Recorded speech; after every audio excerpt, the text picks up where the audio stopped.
Hope you're doing okay. I told the last section this, although it's probably a little garbled on the video, that I left my ukulele on campus, and that's probably not a legitimate reason that the university police are gonna unlock Cowley Hall and let me in to grab a ukulele. But rather than just talk for like 160 seconds here, um, yeah, maybe like practicing my ukulele every morning would be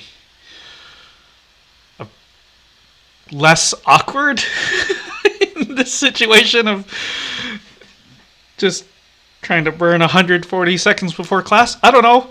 I think maybe I have got another ukulele floating around. I'll look around. I'll see what I can do. I actually did. I did find my flute, and I've been practicing that.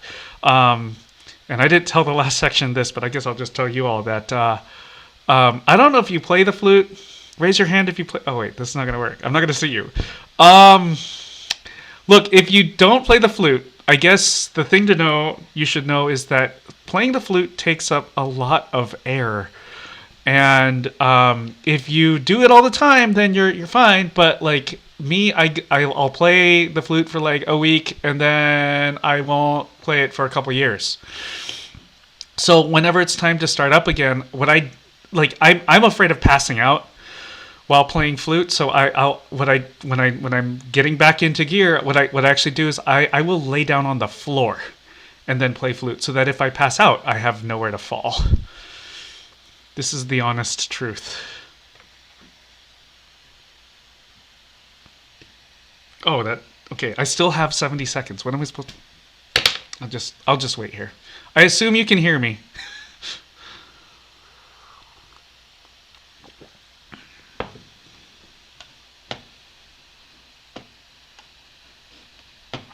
In fact, maybe I'll write. I got somebody crashing from last section. Where's my mouse?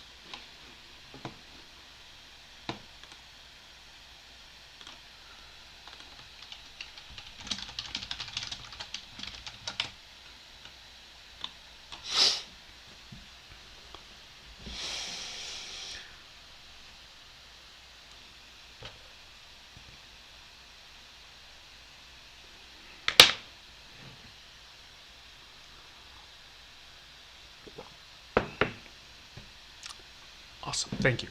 Thank you. Thank you. That was a private message. Okay. 10 seconds.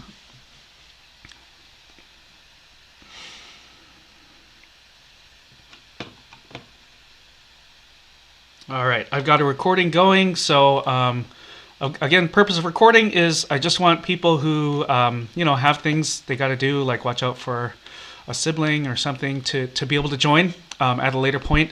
And I guess the other thing I should just mention, and I should mention this in the other section tomorrow, is since there's 2 recordings of every class day, I think that's good. I might say it a little differently each time. And so, if you're paying attention to this, but then maybe you want a slightly different slant on it when you're studying for something, maybe you watch the other section's video. Hey, why not? I tried to pick quotes that maybe they're not all perfect here, but I'm trying to. I've changed up the types of quotes. I'm trying to avoid sort of just challenge and struggle, and try to give you some positive quotes for the day. So look, some of the usual things.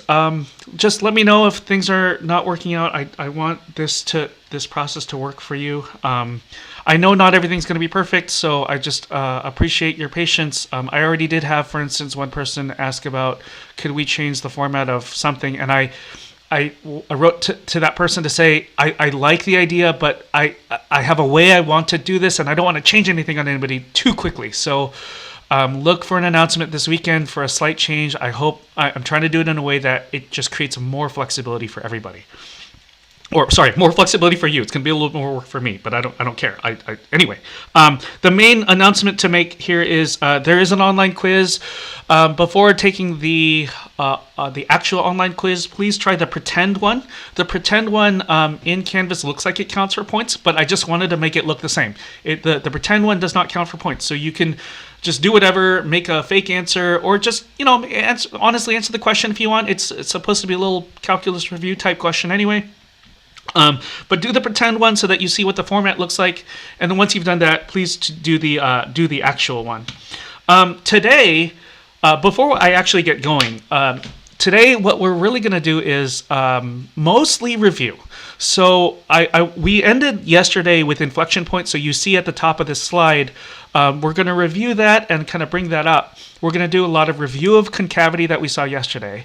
But I don't want you to tune out. The main thing that you're going to see today is not so much about new concepts as it is reviewing some things that have probably been forgotten a lot. So, for example, you'll see in some of the work we do today a review of the product rule, a review of the chain rule. Some of these things tend to start losing their grip. This I had noticed the last time I taught 175 in the spring happened after just a 1 week spring break, so probably a little extra after 2 weeks. So those are some of the things that we'll review. The other major thing you'll see in today's class is, again, it's not really about new concepts. It's about, I know from past experience, people struggle through some of the algebra. And so there's going to be quite a lot of algebra review today. So we looked at the big concepts yesterday. Today we're going to look at combining yesterday's new concepts with sort of older things, reviewing some calculus, reviewing some algebra. That's the big story. So first off, just to make sure we're on the same page, we did end class a little quickly, yesterday on if you have a change in concavity. So the graph goes concave up, then turns into concave down, or starts concave down and becomes concave up. That's where you have what's called an inflection point, and we're going to practice that a little more, so I just thought I'd review that at the top of the slide. The rest of the slide also has some review ideas, so I wouldn't bother writing all this down right now. I just want to remind you, before spring break, we said to build a sign chart for f prime, you got to find the partition numbers for f prime. Those are the only x values you want to include on your number line. You don't want to automatically include x equals 0. That's going to get you in trouble. We'll see some examples today of that. Instead, the only x values you want to include are those x values which cause f prime to be 0 or cause f prime to not exist. Okay, so you include those x values on the bottom part of your number line, and then what you do is you pick some x values to test in between to see what happens, to see is f prime positive or negative. And so all of that step 1, step 2 language, we've seen that in the past. The only one thing I thought I'd throw in just to clarify today is, once you have that sign chart for f prime all done with steps 1 and 2, then you get to make conclusions about f, right? The information about f prime tells you something about f. It tells you whether f is increasing or decreasing. Then what we saw yesterday was building a sign chart for f double prime. I basically copy pasted this, the recall box that's here. It looks basically the same. I just replaced every f with an I replaced every f prime with an f double prime. That's basically the only difference, except for at the bottom, just to make the connections. Once you've made an f double prime sign chart, which we'll practice quite a lot today, then you make conclusions about f, but not about whether f increases or decreases. You get to conclude something about whether f is concave up or concave down, or in certain parts is f concave up and concave down. So that's what I want to practice today. We're going to start with a small example just to review. So we're going to start with this tiny example, f of x equals x cubed. To determine concavity, we need the second derivative. We don't really care about the first derivative, but how are we going to get f double prime if we don't compute f prime first? So compute f prime, use the power rule, you get 3x squared.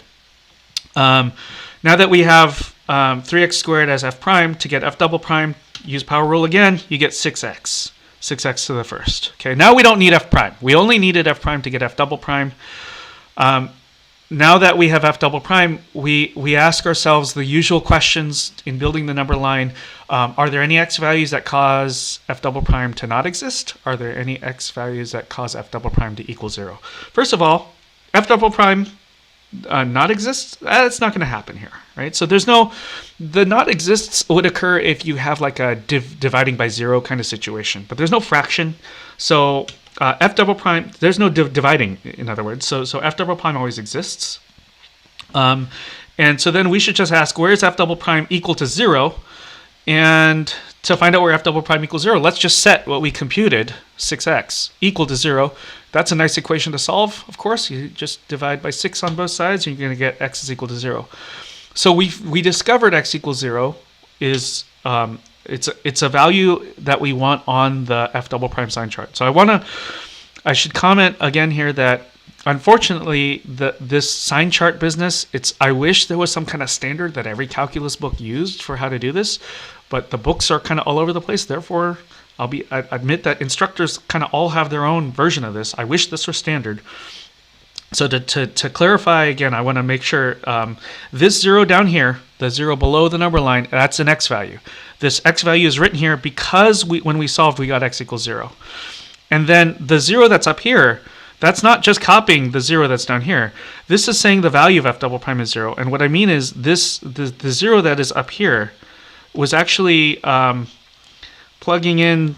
So the 0 that's down here, sorry, I'm going to move my cursor here. So the 0 that's down here, you plug this in. So 6 times 0 simplifies to 0. So this 0 right here is actually 6 times 0. All right, so this 0 is 6 times the 0 that's below. So you've got like outputs, f double prime values on top and then x values below. All right. Now that we know the one place where f double prime is equal to 0, what about what happens here? What about what happens there? Right, to the left and the right of the 0, we need to find out what happens. So we got to pick some values for x. Easy enough numbers to pick would be -1 and +1. So plug in x is -1 into f double prime. So 6 times -1, that's a negative number or a number that's smaller than 0. Plug in x equals +1. And so 6 times 1 is a positive number or is a number that's bigger than 0. We can use this information to update the sign chart. So now the f double prime sign chart is complete and looks like this. There's this minus sign and plus sign drawn in. Okay, this information then is one way to describe it is to draw an f sign chart, or I guess this isn't really a sign chart because we're not writing plus or minus signs, but it's a number line for f. And the minus sign for f double prime is, here's the reminder that it connects to yesterday. That means that f is concave down. The plus sign for f double prime gives you information about f, and for f, what we now know is in that same region, for those same x values, x is going to be concave up. To review this whole inflection idea, whenever there's a change in concavity, so you go from concave down to concave up situation, then right at that spot is where you have an inflection. So in this function, y equals x cubed, if we graph this, we're going to see, and I'll show you the graph on the next slide. You're going to see concave down on for half the graph. Basically, you'll see concave up for the other half of the graph, and right in between, when the x coordinate is 0, you're going to see an inflection point. So let's take a look at that. So yeah, I just copied this f number line that we had just at the top of the next slide. And this is a graph of y equals x cubed. Now, of course, maybe the graph of y equals x squared is much more familiar to us, the parabola, but this x cubed, it's maybe a little more obscure, but it's one that you might have gone, oh yeah, I think I saw that in algebra. And the point is, I just want to highlight there's supposed to be an inflection point when the x coordinate is 0. When the x coordinate is 0, that inflection is right here, right? So this point, an inflection point is a point. So the x coordinate is 0. The y coordinate, go back up here to get the y coordinate. You plug in 0, so f of 0 is equal to 0 cubed. So this number 0 cubed simplifies to 0. Let me just write in the simplification here. So that 0 gets copied into that spot right there.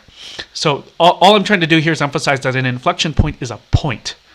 So often in web work, if there's a question about inflection points, you need to type in the form of a point. That is an x coordinate and a y coordinate with a comma in between and parentheses. Okay, so that's the only inflection point. And look, I want you to actually just look at this, the picture of this graph. Let me erase. I've maybe drawn now a little too much. The other key thing I want to point out is let's really see the concave down going on in the picture. Like this part of the picture over here that I just sort of drew with squiggles on, that part is concave down. It has that frown-like shape of concave down that we said yesterday.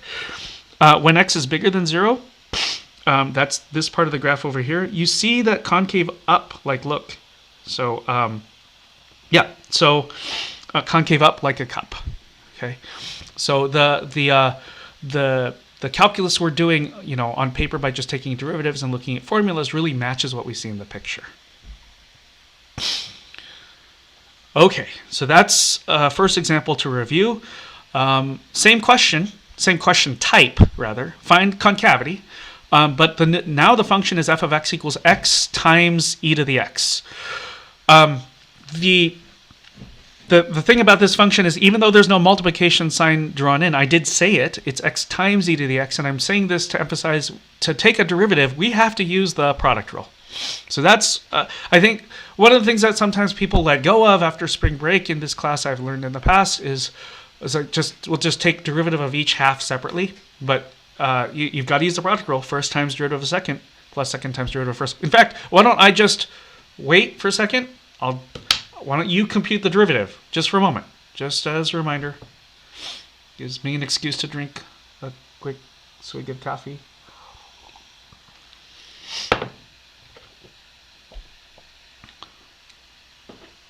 Okay, hope you did try it. So yeah, I just put in the slides. So if you download the slides for later, this is by the product rule. So first times derivative of the second, first you get to copy the x, and then differentiate e to the x. So the derivative of this e to the x up here, please remember that the derivative of e to the x is e to the x. It's one of these really rare functions that's its own derivative. And then there's a second half of the product rule, the second part. So this e to the x is actually copied from up there. It's the second thing, times the derivative of the first. And x differentiates to a 1. Of course, if you didn't write the times 1, that's fine. I just wrote the times 1 because it looks a little bit more, it's a little clearer looking like we use the product rule. Now I kind of want you to, though, ignore that there's that times 1 there. Because we just computed a first derivative, but if we're being asked about concave up and concave down, we need a second derivative. So let's compute another derivative, meaning, and here's a great thing. When you differentiate, there's a plus sign. Plus signs are much nicer than time signs, right? Time signs, you got to use this awful product rule. But this plus sign means that we get to differentiate this term and this term. Yeah, ignore the times 1, okay? Because times 1 can just go away. We get to differentiate each of these two terms that have just been underlined separately. So we have to first differentiate this x times e to the x. Well, you know what? We just did that, right? That was what we just started with. So when we differentiate x times e to the x, we should copy the work that we just did, and then afterwards we need to differentiate e to the x next. So it looks like this. This looks a little confusing, so I'm going to try to underline some things. I think it worked for people last section.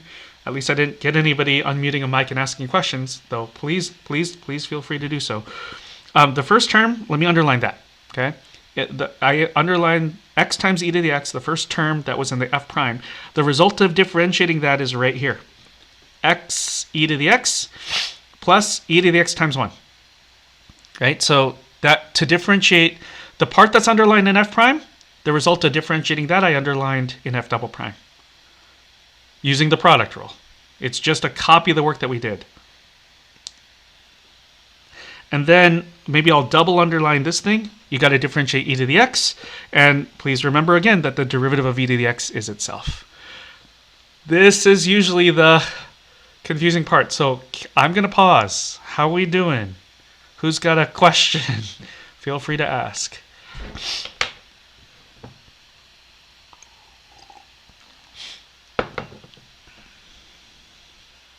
Geez, I don't have any takers for questions. All right, so I'm gonna move on then. All right, so we ought to ask the usual questions here of, when does f double prime not exist?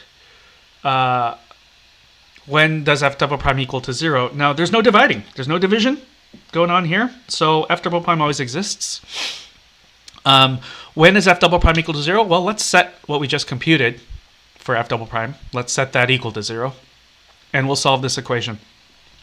Now, I know this looks a little funky. X times e to the x plus e to the x plus e to the x equals 0. But you'll notice the middle and last terms are the same type. So we can combine like terms and have x e to the x plus 2e to the x equals 0.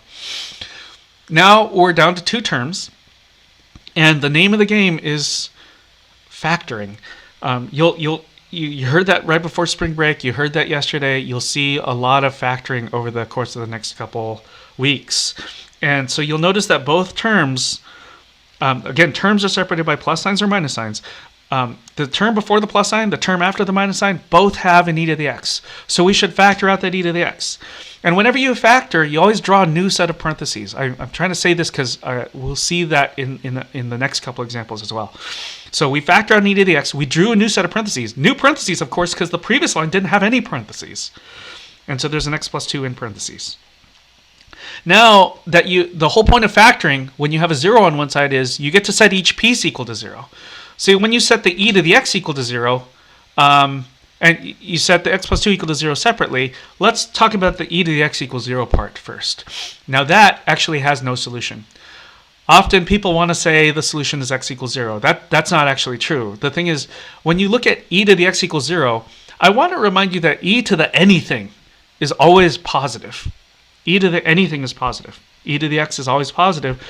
So how could e to the x equal 0? It just doesn't happen. There's no value of x that you can plug in, whether x is positive, negative, or 0. That's going to make e to the x equal to 0. So this first equation here, e to the x equals 0, no solution. I mean, you'd try it on a calculator. What I'm saying is you type into a calculator e to the third, that's not 0. You type in e to the negative third, that's not 0. You type in e to the 0th, that's also not 0. E to the 0th actually simplifies to a 1. So there's no value of x that's gonna work for this equation. There's no solution to that. The other equation, x plus 2 equals 0, of course has a solution. We just subtract 2 on both sides. X is equal to negative 2. The whole point here being negative 2 is the only x value that we're going to include on the f double prime sign chart.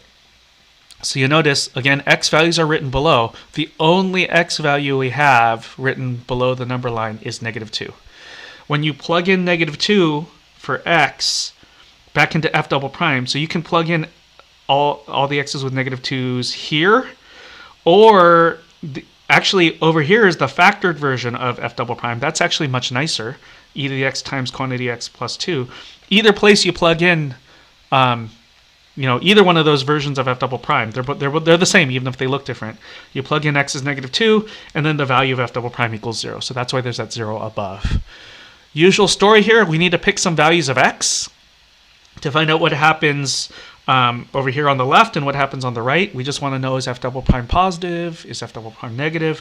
So a number an x value to the left of negative 2, probably the most natural number people pick is going to be x equals negative 3. Over here on the right, you could certainly pick x equals negative 1, but you could pick another number if you want to.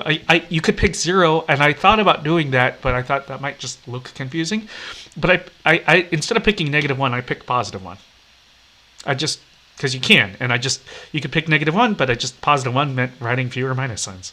So I plugged in to this version of f double prime, the one that says e to the x times quantity x plus 2. So give you a moment to stare at those.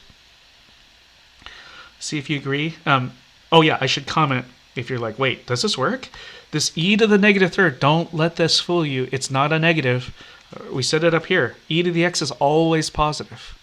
So e to the negative third, sometimes people accidentally want to say that that's a negative, but e to the anything is positive. So this part I'm pointing at, e to the negative third, that's positive. And then negative 3 plus 2, well, that simplifies to a negative 1. That's negative. So you have a positive times a negative. That's why there's a less than 0. Right? You've got a negative there. Okay, so all in all, then here's the updated version of the f double prime sign chart. So this less than 0 is recorded as a minus here. We picked an x value that's bigger than negative 2. I happen to pick 1. You could pick another number, but you have a positive times a positive. So that's the plus sign that's recorded right there. Okay, finally, this information about f double prime tells us information about f. So you notice there's an f double prime label, there's an f label here. The negative for f double prime means that f is concave down. The positive for f double prime means that f is concave up. And then just here, I wanted to comment again, you've got to change from concave down to concave up. That occurs at this x value, negative 2. So there's an inflection right there. So the inflection happens when the x coordinate is negative 2. If you need to know the inflection point, you need the y coordinate. And just like in a previous example, what we got to do is you go back up there, up to the top. And to get the y coordinate, you just plug in negative 2. So f of negative 2 is negative 2 times e to the negative 2. So that point, sorry if this is probably not written in a good spot based on where the controls are for WebEx. Negative 2, and then the y coordinate negative 2 e to the negative 2. This is The only inflection point is the inflection point. Okay, so sort of in the number line diagram that I'm pointing to with an arrow there, that's where you see the x coordinate of the inflection point. But since inflection point is a point, where do you get the y value? You got to go back to the original function to get that. All right, I got to pause just to see questions before we look at another example.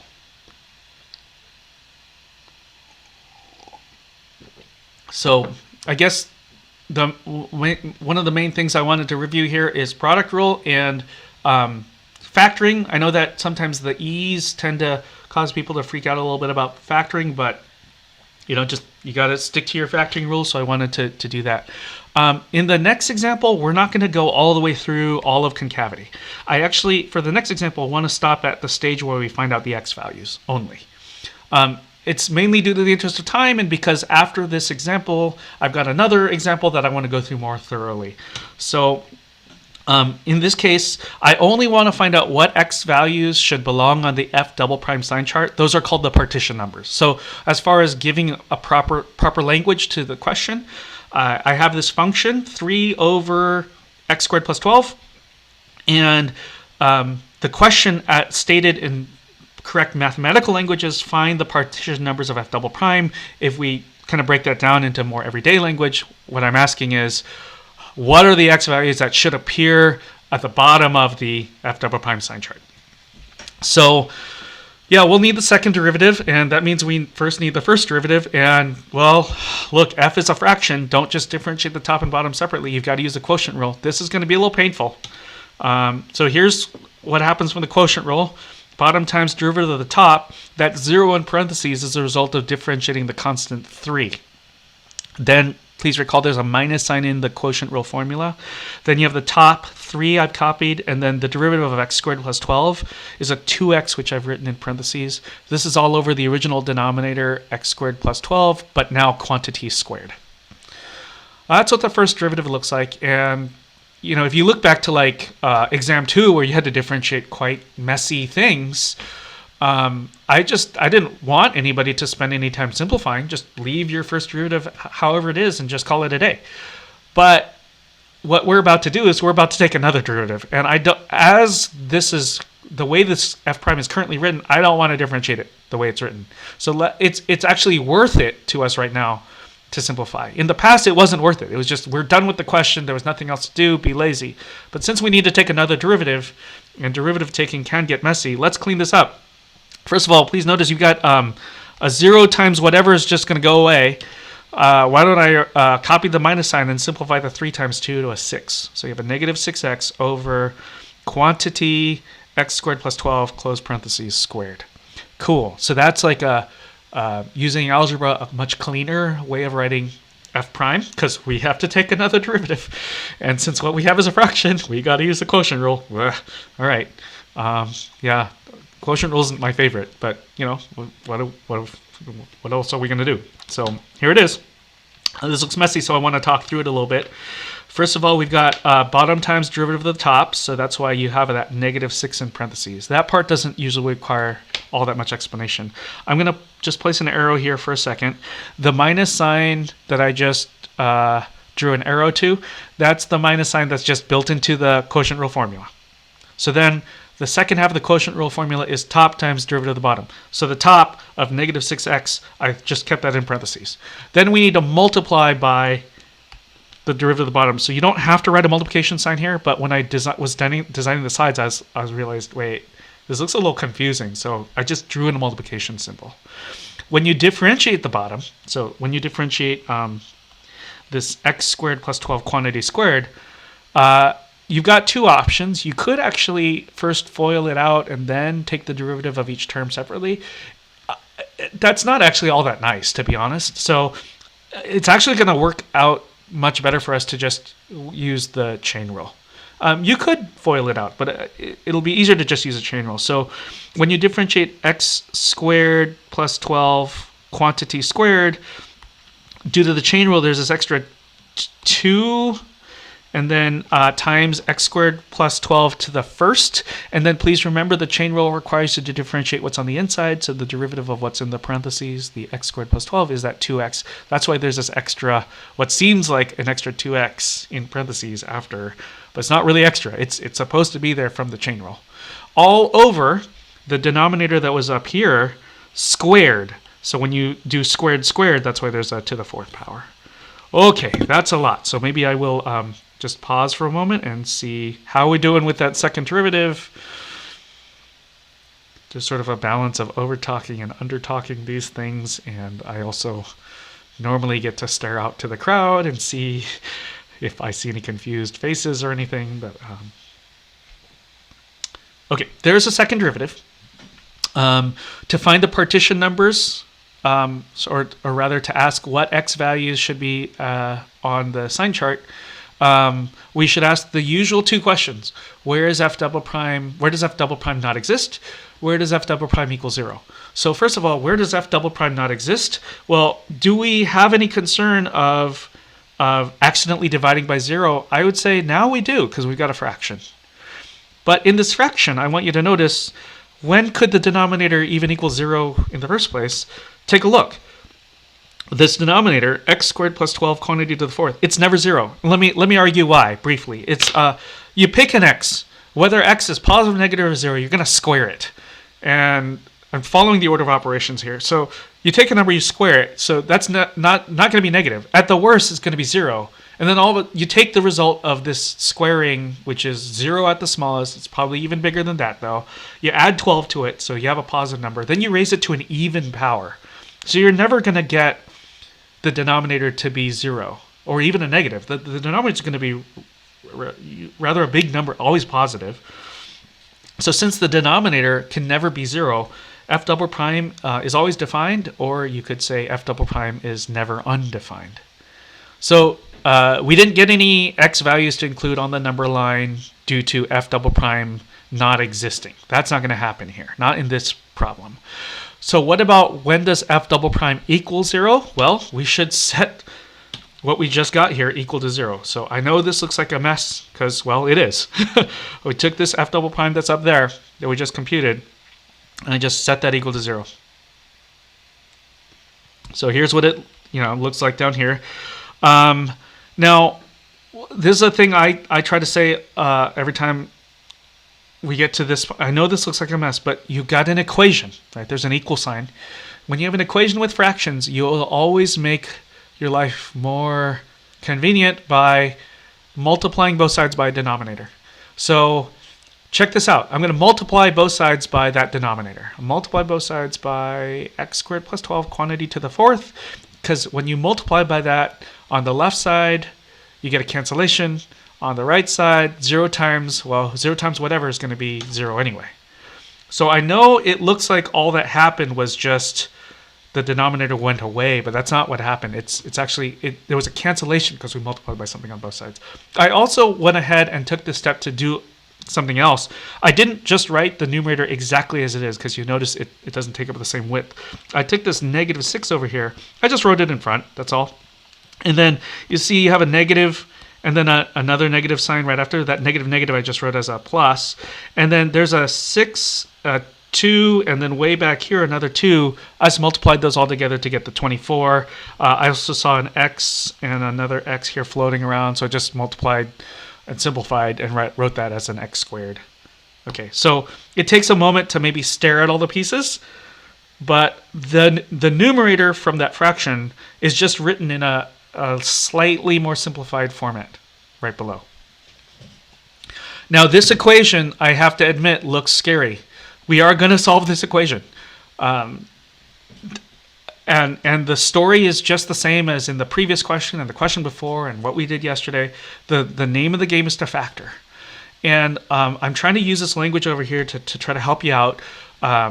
The question to ask that I ask myself is what factors out of both terms. And I'm using the word both very intentionally right now because both should make you think of 2, right? There are only 2 terms. Please remember terms are separated by plus or minus signs. This is the only plus sign that counts. The other plus signs that are in this line are stuck inside parentheses. Okay, so there's 2 terms, And I want to ask what factors out of both terms. And you'll notice that the term before the term before the plus sign and the term after the minus sign both have a 6, right? The -6 has a 6. The 24, of course, has a 6 hiding in it as well. But that's not all. They both also have an x squared plus 12. So this term has that x squared plus 12 here. Over here, there's actually 2 copies of x squared plus 12. So we're going to factor out one of those, right? So in answering what factors out, if I were to ask a class live, somebody would have said 6 and been correct. Somebody else would have said x squared plus 12 and would have been correct. So we'll factor out both of those things. Looks like this. So when you factor out, sorry, oh my goodness, I need to, I was sitting crisscross applesauce. Is that what it's called here in Wisconsin? And my leg fell asleep. Okay. Can't believe this is going to be recorded. Okay. So, all right. So we factored. So we factored out a 6. Factored out an x squared plus 12. My goodness. All right. And then the comment I made earlier is when you factor out, you always draw a new set of parentheses. It looked a little confusing when I first designed the slides to have the parentheses so small. So I made the computer draw a large set of parentheses here. So what we factored out is drawn outside of a new set of parentheses. And then inside the parentheses, let me point to this plus sign here. That plus sign, oh, come on, pen. That plus sign is copying this plus sign here. And the term after the plus sign is easier to talk about. So let's see, the 24, there's a missing 4, right? And then the x squared plus 12 was already taken care of out here. So we needed x squared. That's why there's an x squared written there. The term, what about the term, let me keep that error there. What about this term that's before? The 6 is taken care of. It's already out here. One of the x squared plus 12s is taken care of. So what's missing is the minus sign. So this minus sign here is right there. And then since there was a square, one of those copies of x squared plus 12 still needed to be written. Sorry, this looks super messy like that. So again, factoring can also be kind of over talked through. And sometimes what just needs to happen is you just need to stare at it or ask a question, unmute a mic and ask a question. I'm totally happy to. Okay, so anyway, this is what then the factoring here looks like. The thing to now ask is what factors further? Because what happens is when you factor, it becomes easier to spot new things that might factor. Now, what you see here inside the parentheses, that's sort of the new part. It's hard. I don't see anything that quite factors right away, but we can actually take a step of unfactoring, or rather distributing that minus sign first. You'll get here then inside the parentheses, negative x squared minus 12. So when you distribute the minus sign, there's still a positive 4x squared. And you'll notice here we can combine like terms inside the parentheses. The negative x squared and the positive 4x squared will be a positive 3x squared. So in parentheses, way back in the big set of parentheses over here, what you have just using a little algebra simplifies to become 3x squared minus 12. And that actually will factor even further, right? So you could, both the 3x squared and the 12 have a 3. So let's factor out that 3. What's left over is drawn inside that set of new parentheses, x squared minus 4. And x squared minus 4 factors even more, right? That's the old algebra thing of x plus 2, x minus 2. So we're now done factoring as much as possible. The point is, and you see it here in the clues that are off to the side, I highlighted in blue, I don't know if that's showing up on your screen, the word factor. The name of the game here is factor, right? So the thing that's, to be really honest, tricky about what we're doing it's not so much the calculus as it is, there's quite a lot of algebra in terms of the factoring going on, right? So that's the thing to please, keep watching out for. You gotta just keep looking at what else factors. Well, now that we factored as much as possible, let me still, in any case, finish answering the question of what are the partition numbers. So we're still trying to answer this question here. When does f double prime equal 0?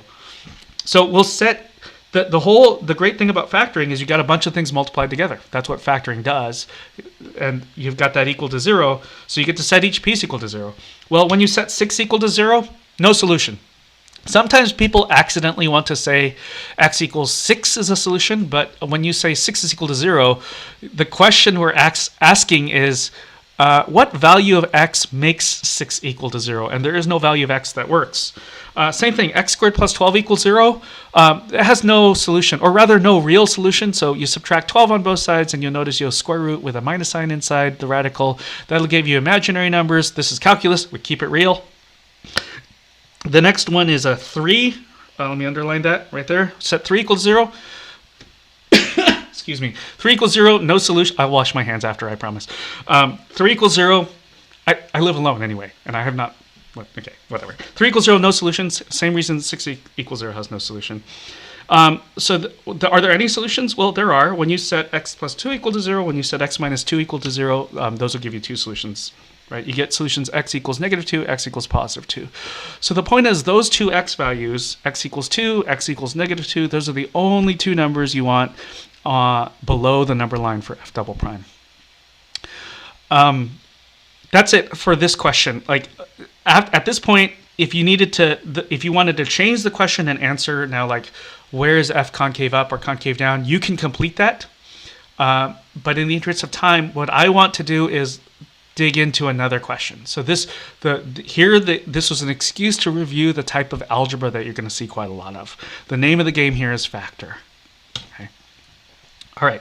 So what I would like to do is end on this question, bring up one small idea that will continue tomorrow, and then just remind you in announcements at the end. So I've got this function x to the 4th over 4 minus x to the 3rd over 3 minus x squared over 2 plus x. There's multiple parts. Let's use the information from f prime to find out where f is increasing or decreasing. Let's find out where the local mins and maxes are. Let's then use the second derivative to find out where f is concave up or concave down. Now the way this function is written, there's 3 fractions, so it makes it look like we have to use the quotient rule. We can, in this case, avoid using the quotient rule because all of those fractions have just numbers in the denominator. So check this out. Just using algebra, notice here, there's no prime yet. I just wrote f still. To avoid using the quotient rule, you can scoot that 4. It's still in the denominator. I wrote 1/4. So 1/4 times x to the 4th. Same deal for the other fractions. The point is, when you write 1/4 times x to the 4th, now when you think of taking the derivative, you don't have to use the quotient rule. You don't even have to use the product rule.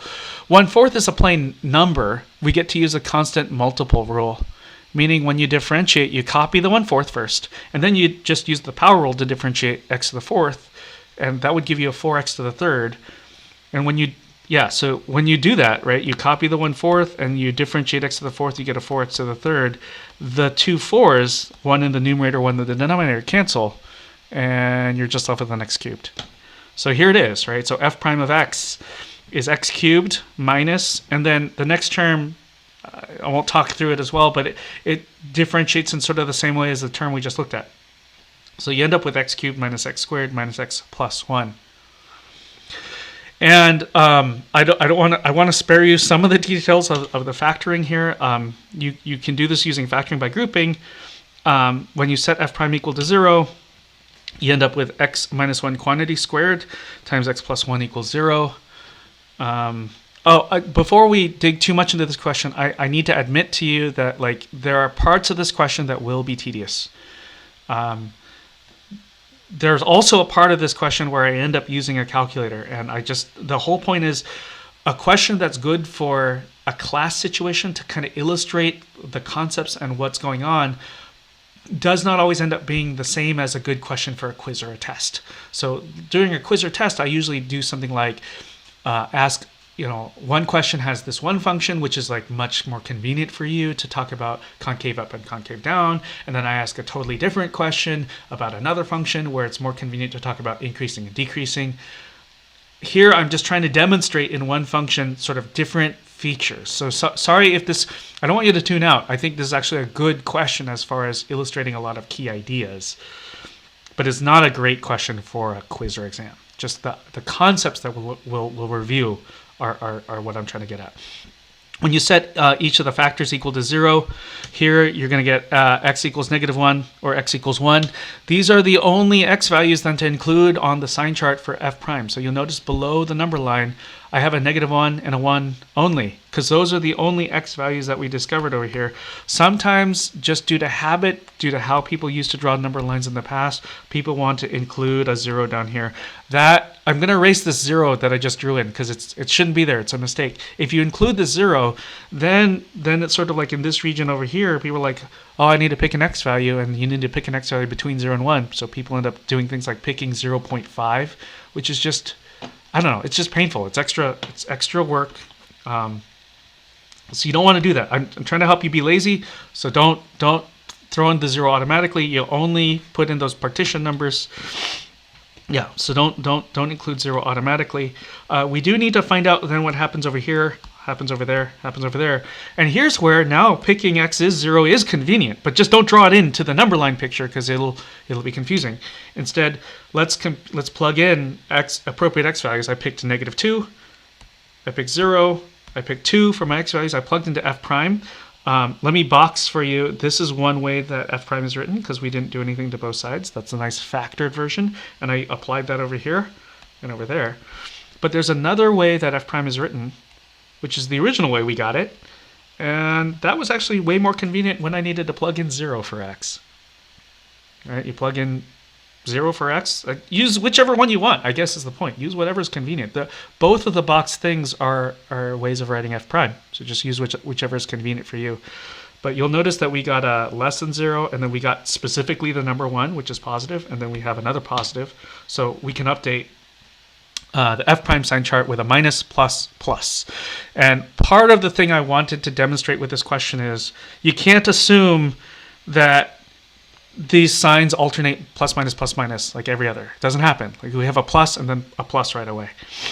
The other thing, okay, so then this information about f prime tells us information about f, right? So the minus for f prime tells you that f is decreasing.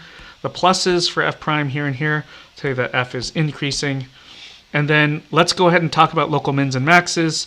Look, if you got decreasing and then you have increasing after, that creates a valley. Like I'm just going to kind of draw off to the side. Decreasing looks like that. And then increasing looks like this. So right at the bottom there, I'll kind of highlight the point. That's got to be a valley. So right where that point is, that's a local minimum. What about right over here when x equals 1? Well, notice you've got increasing and then you have increasing again. That doesn't create a valley or a peak. Think about it. It's like if you're walking up a hill, so your height is increasing, and then you just kind of pause for a second to take a rest, and then you keep walking up. You're increasing. Your height is increasing again. You're not at a valley. You just took a break, right? So there's no local min or local max at 1. Okay. The other thing, the last piece of this question was where's f concave up or concave down? Here's where we're gonna start from the f prime that we had and take another derivative. Right? We need second derivative for concavity, so differentiate x cubed. Using the power rule, you get 3x squared. And yeah, differentiate one term at a time. Eventually the fourth term differentiates to a 0. This is always defined. There's no fractions to worry about where you divide by 0 or anything. So we ask where is f double prime equal to 0. We set f double prime equal to 0. I know this one looks a little more annoying because of the 3 in front of the x squared, but if you guess and check, poke around a little bit, this will factor. 3x plus 1 times x minus 1 equals 0. So you set each individual factor equal to 0. You'll get these two values of x. These two values of x are the only ones to include on the number line. As far as picking a value of x that's in here between -1/3 and +1, actually x equals 0 is a very convenient number to use. So you don't want to include it like this because it'll be confusing. You just kind of below want to compute. So I picked to the left of -1/3, I picked -1. I picked 0, and then I needed a number to the right of 1, so I picked 2. I just plugged this into f double prime. Instead of using this version, it was actually more convenient to use this factored version of f double prime that I just boxed. And so then we can take the positive, negative, positive, and update the f double prime sign chart with this plus, minus, plus. And so then this tells us the two plus signs for f double prime tells us information about f, tells us where f is concave up. And this one minus sign here for f double prime tells you where f is concave down on that interval. I will just say, if we take now the f prime sign chart, we're done with the question that was asked here, but I just want to point out, if you take the f prime and f double prime sign chart and combine the info, the -1 should, of course, be drawn a little to the left of the -1/3. The minus for f prime is why f is decreasing. The plus for f double prime is why f is concave up. Right? So there's like a lot of information that comes together for the pieces here. And so I just use this information to draw that. And I notice I still didn't have enough room for what I really wanted to do. I'm just going to take this information for f, put it at the top of the next slide, and I just asked the computer to graph. But before doing that, I just said, you know what, these three x values here are kind of special. So what's going on in the graph? Like, what's the y coordinates? So I just went to the original function, and here's where I used a calculator. I plugged in -1, and here's the y value. I plugged in x's -1/3 all the way up here, and when you do that, you get this y value. The point is, these are special points in the actual graph of f. So I plotted these three. I mean, if you plot these 3 points, you'll get those 3 points here. All right, and it helps to anchor the picture that you're going to draw based on these special places where there's a change in concavity or there's a change in increase, decrease, that kind of thing. And take a look. The part before x is 1, you've got a decreasing and concave up. That should look like this, and it does, right? The next piece should be increasing and concave up. That should look like that, and it in fact does right here, right? It sort of barely does, but it does. Okay. I should just point out as well, there's a change from concave up to concave down, and a change from concave down to concave up at these two places. So there are inflection points at this point and that point. And then just one final point I want to make, and then an announcement is tomorrow and the rest of the week we practice this thing called the second derivative test. It basically says if f double prime is positive, then f has a local min. And if f double prime is negative, f has a local max. Now this sounds strange because you might be like, wait, if f has a local, why does the positive correspond to a min? But the thing is, when f double prime is positive, that's concave up, right? F double prime positive corresponds to concave up. And so right where f prime is 0, well, that means the slope is 0, right at that bottom point, that's going to be a valley. So it does make sense, right? F double prime is positive means f is concave up. At that spot where the derivative is 0 or where the slope is 0, that's a valley. That's why you have a local min.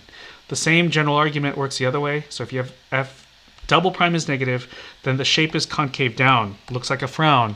And right at the spot where the derivative is 0, so that's that's where the slope of the tangent line is 0, you have the top of a peak, and that's a local maximum. I know that's a little rushed. We will practice this through the week. The whole point is to remember, please, that the derivative is slope. Last thing I'll just say is please try the pretend quiz. And then once you've tried that, please sometime today do the actual quiz. And unless there's questions, we'll call it a day.